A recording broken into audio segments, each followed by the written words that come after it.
So, the narrative in this film is fairly abstract and non-linear. In other words, it's pretty weird and difficult to explain.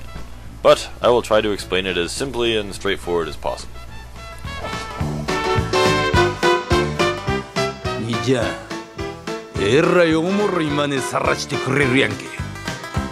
The film opens with a scene of Koichi, Midori, and Soichiro, three rebelling Kerberos cops, attempting to flee Japan in lieu of the rebellion.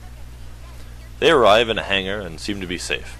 After some chit-chat, they are attacked by an angry mob of civilians and deal with them fairly quickly in what is quite an action-packed scene. During the skirmish, Soichiro is injured by a stray bullet that penetrates his protect gear and says he can't go on.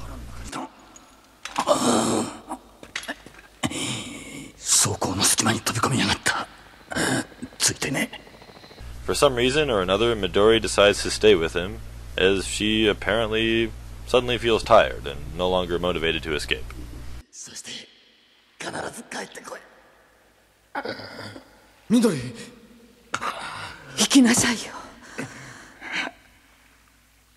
So Koichi decides he'll leave by himself, and does. This is the first part of the film, and it's in color, and is very straightforward and action-packed, which is actually in sharp contrast to the rest of the film, which is extremely avant-garde, shot nearly all in black and white, and is by no means an action film.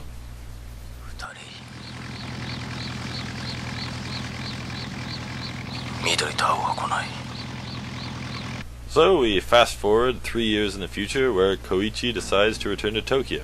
But Tokyo has changed. Japan is now a fascist state enforced by Gestapo-type police, who I guess we'll call the Cat Police, because of their emblem and their noises.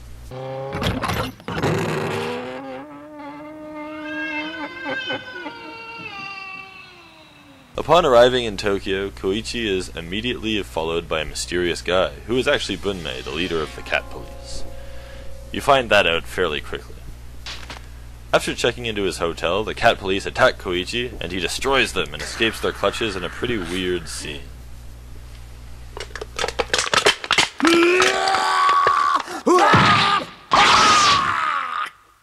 After that, Koichi decides to track down his old buddies and see what they're up to.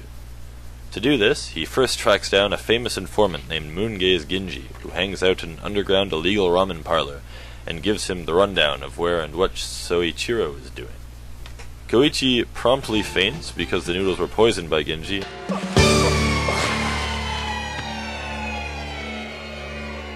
and he wakes up at the Cat Police headquarters where he's interrogated. This actually happens several times in the movie, which is pretty nuts. So eventually he escapes or something and tracks down Soichiro, who's doing his thing at a billiards place. Eventually they meet up and go back to Soichiro's place, where they talk and eat noodles, and Koichi learns about what happens to Midori. Apparently she's Bunmei's woman now. And then Koichi suddenly faints because Soichiro poisoned his noodles, and he wakes up in the Cat Police HQ once again, where he comes face to face with Midori, who does in fact seem to be Bunmei's woman. But all is not as it seems, especially in this film. You may think that description had a lot of spoilers, but honestly, nothing could prepare you for the rest of the film. This story breakdown is probably oversimplifying things. Watch it, and you'll see what I mean.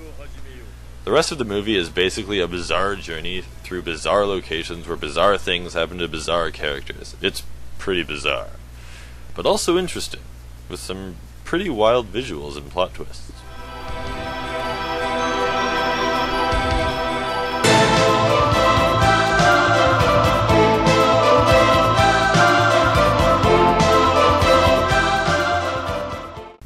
Okay, so, as I previously mentioned, aside from the opening scene, this is not an action movie. Or at least, not in the common sense.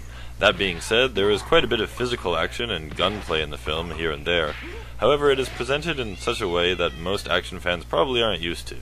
Meaning that any sort of fight scenes that happen are, well, not really fight scenes per se, or at least not in the traditional sense. They're more like montages which display actions and events that would lead the viewer to believe that a whole lot of ass-kicking just happened, without showing it literally. That's really the best I can do in terms of trying to explain the action in this film. Hopefully the accompanying clips will give you an idea of what I mean.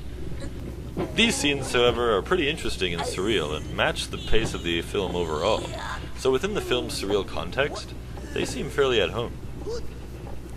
There is also a lot of absurd physical comedy in there as well, which is pretty weird, but also highlight the action in the film. I'd show you some specific examples, but I feel like that would ruin the experience. Best to just check it out for yourself.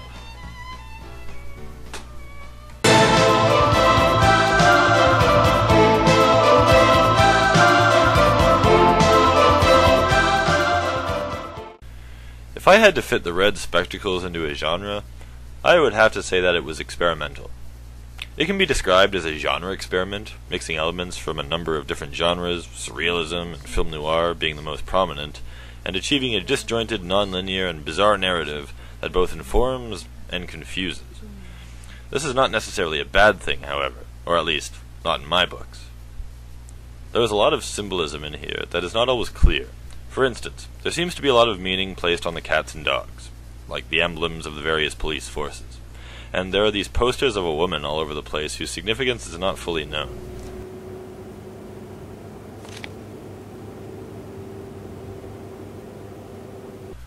Also, the poster may be misleading to some, as it shows a Kerberos officer in full protect gear wielding a giant machine gun. Although the series is well known for its images of the intimidating protect gear, it only makes brief appearances in the film. As I previously mentioned, this film is not an action movie, so anyone who watched Jinro and really liked it for the action and protect gear scenes, and are interested in checking out this film, just be warned, it's not like Jinro. However, I was drawn to this film for that exact reason, and I thought it was great. I personally loved watching this film. I thought it was really fresh and interesting, despite the fact that it came out 25 years ago. Admittedly, I'm a huge fan of films like this. I love films that bend the norm and try to tell stories in a way that is new and challenging to the viewer. Every scene had a new surprise, and it was impossible to determine what would happen next. Perhaps the biggest complaint I've read in regards to this film is that it's a disjointed mishmash of genres that don't really belong together. While this might be true, I would caution any lover of conventional film to read reviews before watching this. However, if you're looking for something new, well, then I highly recommend giving this one a chance. In fact, if you're a fan of avant-garde and unconventional cinema, I recommend giving anything directed by Mamoru Oshii a look. He has directed a number of live-action and animated features, and his films are often very deep and thought-provoking. They are the kind of films that stick with you after you've seen them for years to come. The Red Spectacles had a prequel released a few years later, called Stray Dogs, which takes place during the 3 years that Koichi was in Taiwan. It tells the story of another Kerberos member who escaped to Taiwan. Koichi also makes an appearance in this film as a supporting character, but that's a story for another time.